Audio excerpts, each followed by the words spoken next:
Welcome to Inspire and Move, the show that inspires you to create, connect, and grow. I'm going to bring you meaningful conversations, aha moments, and all the motivation you need to up-level every part of your life. I'm Ali Aruda, founder of Inspire and Move, and your personal hype girl. I've gone from fashion school to celebrity stylist to corporate marketing to brick-and-mortar entrepreneurship with my husband, each time learning incredible lessons how to pivot, reimagine, and implement the steps to become successful. I'm passionate about inspiring others to live their best life, a life of joy. We have the power to design a life that we love, because life is too short not to. The best part is that you weren't meant to do this alone. If you feel like you are meant for more, let me ride shotgun with you, and together, let's get you to where you want to go.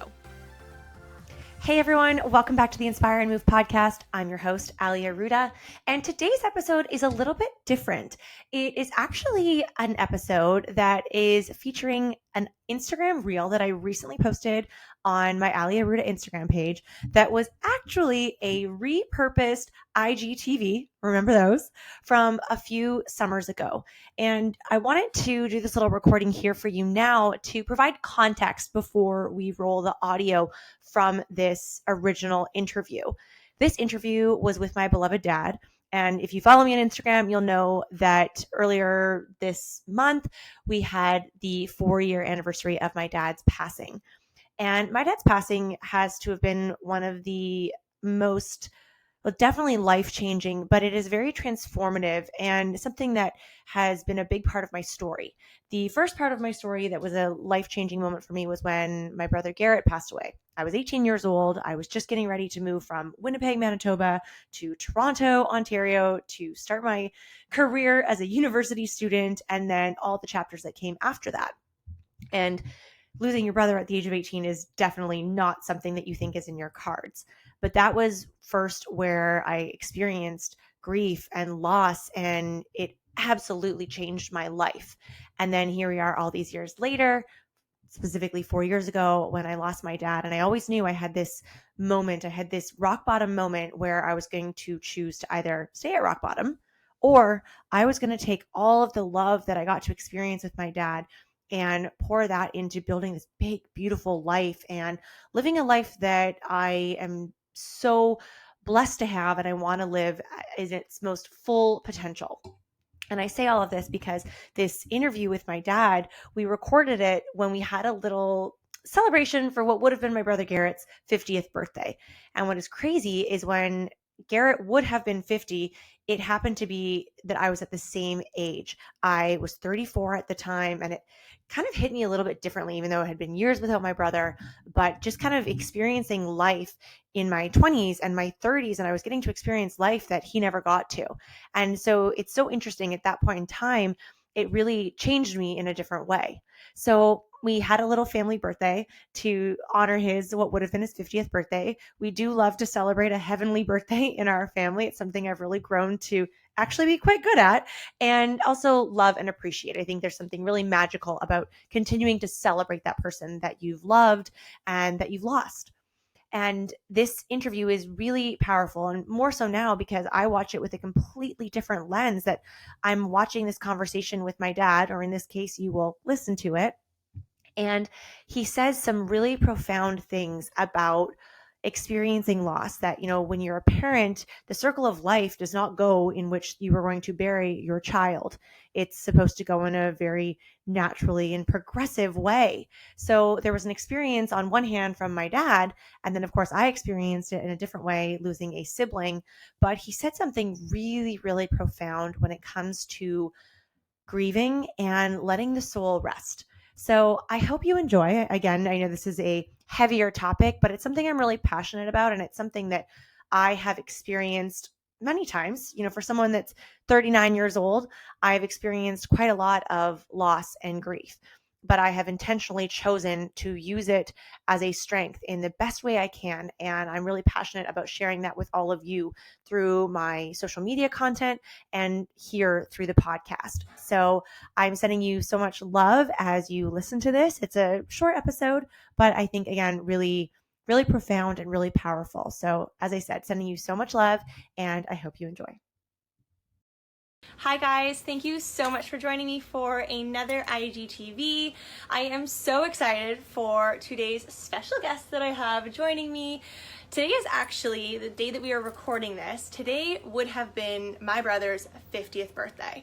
So for those of you that maybe don't know my story, even though I have talked about it a lot, and I will continue to do so, I lost my brother, Garrett, it'll be 16 years ago in August, to mental health. And I'm really open about my story. I will actually be sharing it more on my blog now that I have a blog up and running, so you can watch for that in the coming weeks, especially as we prepare for Garrett's anniversary, that is August. But today would have been his 50th birthday, and that's a big milestone. So since I am so lucky to have my parents living in Ontario now, I have my dad, Jim. Some of you know him already, but this is my dad. And he has agreed to answer a couple of questions that are big questions. Maybe they might get a little emotional, so just in case, here's your warning. And we just thought that, 50, that's a really big milestone, and I think it's hitting me a lot harder. I've actually been experiencing some body experiences, just with some anxiety and some emotions in the last couple days since we've sort of recognized that this would be his 50th birthday. And what's even crazier is Garrett was my age when he died, and he did take his own life. Again, I'm very honest and open about that. So he did take his own life, which is remarkably difficult to experience as a family. And I was a sibling. Garrett was my half brother, but I didn't really see a difference between half brother and full brother. We were very close, and I miss him dearly. But today we are going to touch on a few big questions that I think could also apply to us in life always, but also the massive change that we are going through right now with the way the world is.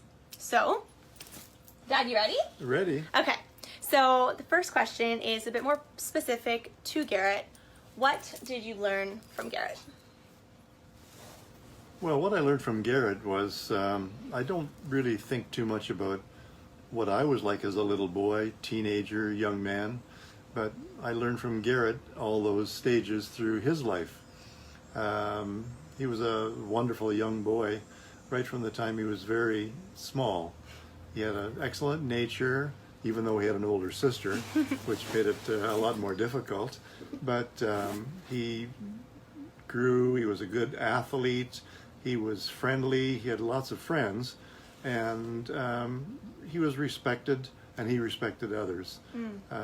I learned a lot about what it might have been like for me growing up, remembering the different stages of his life. He was really cool. And again, he was 34, I'm 34 when he passed, and I remember him so vividly as how cool he was. And he was a total babe. I actually remember I think it was in grade 4, when I said that at school, and somebody thought it was really disgusting that I thought my brother was good looking. But I will stand by that to the day I die. My brother was a babe, and for any of you that had the joy of knowing him, he was a babe. So, question number 2. What would you say is a life lesson when you lose someone that you love? But in this case, we've lost Garrett, but for you, that is a child, and that is, as many of you probably know, or that are parents themselves, that is not the way the circle of life goes. So when the circle of life does not go the way that it goes, as in this case with Garrett, what is something that you learned by losing him too soon? Well, it was shocking to lose Garrett. Nobody should live longer than their children do. Now, if your child dies from some kind of autoimmune disease or something like that, often it's a slow, painful death. When somebody takes their own life, the loss is abrupt and shocking, and you have to carry on and try and figure out how it all happened, why it happened. But you have to move on. And if you have other children, then you still have to be a father to those children and try and help them understand what is going on. Well said. Yeah, if anybody that's watching that has lost somebody to suicide, speaking from my experience of losing a sibling, I had experienced a lot of different emotions between, confusion and anger and the grief of just pain and emotions. But I think you have so many questions, and maybe that was the same too as a parent of, could I have done something more? What could I have done different? And that's a whole other layer to work through when you've lost someone who has made the very difficult decision. Again, this was a mental health issue, and trying to understand why they did it, you don't really get those answers. So it's a whole other layer to the grief train. And if anybody listening or watching has experienced that and you want to chat about it, reach out. I am open book to chat about it. But on that note of lessons, is there any messages that you have for someone who's also lost a family member, someone really close, whether it's a child or a spouse or a sibling? But loss is loss and grief is grief, as we all experience it. And 2020 has been a whack of a year in so many ways, but I feel like we've even lost friends that are at a young age, and that's just not the way that life should be. So any message that you have for people that have lost someone too soon? Well, especially losing a young person, I think it's important to grieve, but only for a short period of time. I went to a funeral not too long ago. A friend of ours' mother passed away, and this was a Lutheran minister, and he said something, most profound thing that I've heard at a funeral. He said, yes, it's important to grieve, but don't go on grieving and looking for counseling and helping to grieve. Yes, get your grieving over with, because the soul itself is waiting for you to finish your grieving so that they can get on with whatever the afterlife provides. They stay restless while you're grieving. When you stop grieving, they get on with things that are available to them in the afterlife. But don't hesitate to celebrate when celebrations are due. A birthday, even the date of passing, not so much a celebration, but more of an observance. So I think those are the important things that I was really impressed with what this minister said. It's a good message. And the message, and I passed that on to my two daughters and my older daughter's mother, and I think they appreciated hearing that message and have lived their life that way. I think it's a appropriate message. I know for me personally, I still think about Garrett often, and I still have my moments of grieving 16 years later, but Garrett has been one of the biggest inspirations for me in fitness, which I've also talked about before, but in life in general, and a massive wake-up call that life is short. You only get one shot around the sun, and to be doing something that you don't love or being with someone that you don't feel connected to, it's just so important to live each day to the best that you can. And on my last question is, on that note, what do you feel the world needs more of right now? Well, this is a particularly bad time for the world, but the same things have been required for years and years, and that is respect and honesty and compassion for other races and other nationalities, and just respect. Yeah, more love. More love. More love, more kindness. Don't forget about love. And honestly, guys, just live your best life. Live your most joyful life, and just do everything that you can to take care of your body and your mind and your soul, and be with people that lift you up and make you feel happy. And life is so short, and yet it's crazy time right now, but yet it is such a beautiful thing. So do what you love, spread kindness, live your best life, live with joy. Thank you for watching. Thank you. Thank you so much for listening. If you loved this episode, it would mean so much to me if you took a few seconds and shared this on social media, sent it to a friend, or left a 5-star review.